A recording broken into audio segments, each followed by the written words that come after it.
I love my job. It's interesting, fascinating. You walk in every day, start work, you never know what's going to happen. It's never the same, it's never boring. To me, it's very fascinating work, and you help people. I like working as a highway patrol dispatcher because I get to come in every day and do something good for the community, good for the troopers. Try to keep the troopers safe and the public safe as well. I think it's a rewarding job. I love going into work every day, something new, something exciting usually. Sometimes it's boring, but most days it's good. I like working with as a highway patrol dispatcher a lot. I really love it. There's a lot of camaraderie between the troopers and the dispatchers, and it's a really fun place to work. Well, I like working as a dispatcher, basically because I like to help people. Tennessee Highway Patrol provides me an opportunity to do that, but plus it provides ongoing training to help me better do my duties, and maybe in some small way I can play a part in saving a life. I enjoy working as a highway patrol dispatcher. I love going to work knowing that at the end of the day, you know, I make a difference, and sometimes, you know, I have the chance to save someone's life. It's good to give back to the community.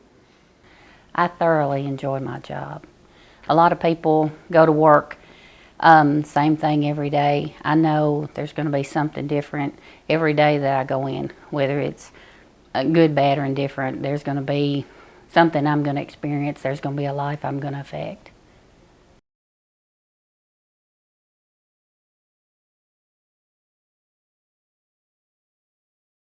When Trooper Stanford was shot on I-40, we got the call. Me and my buddy was in actually Nashville at the time, and got the call that Dwayne had been shot at and actually hit. And through the time of always being a dispatcher, you hope you're there in that situation to be able to help them. And in that case, we wasn't there, and wanted to be able to do what we could for him.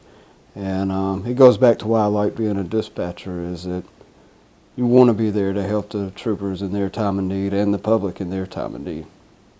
Probably the plane crashing on the interstate. I had just started to work there, was there by myself, and had a trooper key up on the radio and ask about if we had any reports of low-flying aircraft, and I answered him no, and we went on, and a few minutes later power lines start coming down, and he has ended up crashing on top of a mountain. Thank goodness it wasn't on the interstate. It could have been a lot worse, but I remember we had just started the CAD system at that time, and dispatcher in Nashville actually started my event for me because I was there by myself. And I just remember everybody coming together and helping. You know, the troopers that were out in the field in the other counties, they automatically came to the interstate. You know, everybody pulled together. Even though I was there by myself, I had a dispatcher then Nashville that was helping me notify the FFA and start my event, and just remember everybody pulling together.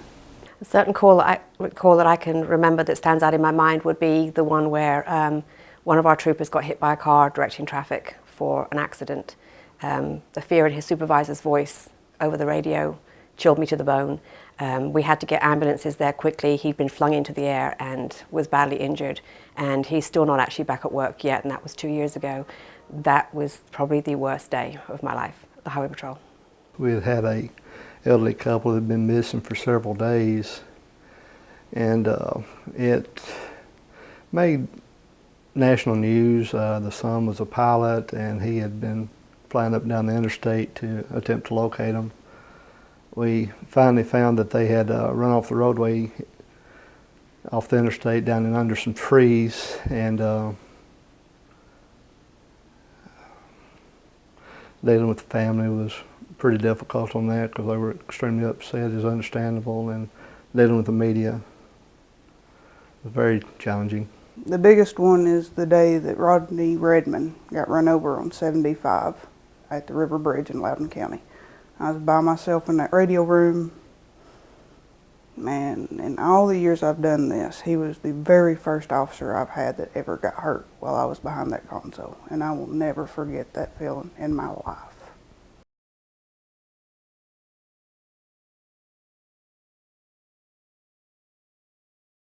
The most misconception, I guess, would be probably that they don't do a whole lot, that they don't, the job is not real serious and not real dedicated to what is going on in our community and stuff, but it is.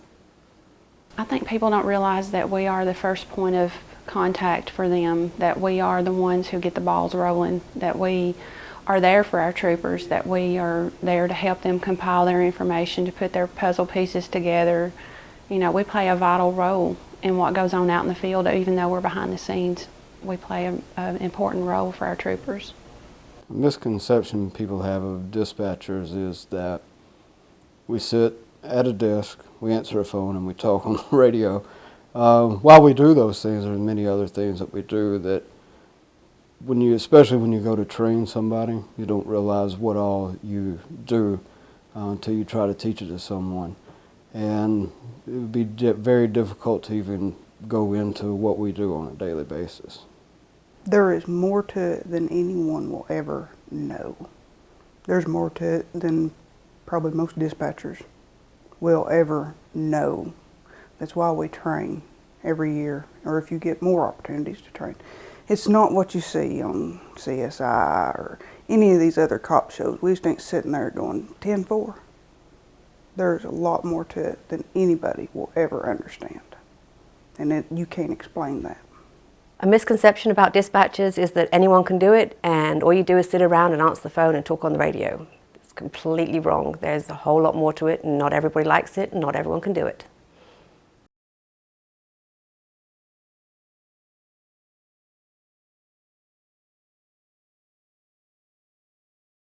There's a lot of stressors in the job, but I think on a day-to-day basis, just the concern for the trooper on the road, if they're on an accident, vehicle stop, assisting a citizen, anything, when you've made the call and they don't answer and still don't answer after repeated calls, you tend to start thinking about a lot of things that could have happened. Are they laying on the side of the road, disarmed, held at gunpoint?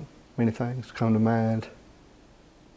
The most stressful part of the job to me is not knowing where the troopers are when they're in a dead zone and you're trying to call them on the radio and you're calling them on their cell phone and you know they're out there because they've given you a location, but everything's gone quiet and you don't have a trooper close enough to go and check on them and there's nobody else out there. That starts to get you worried because you want them to go home safely every night and you're just not sure what's going on out there.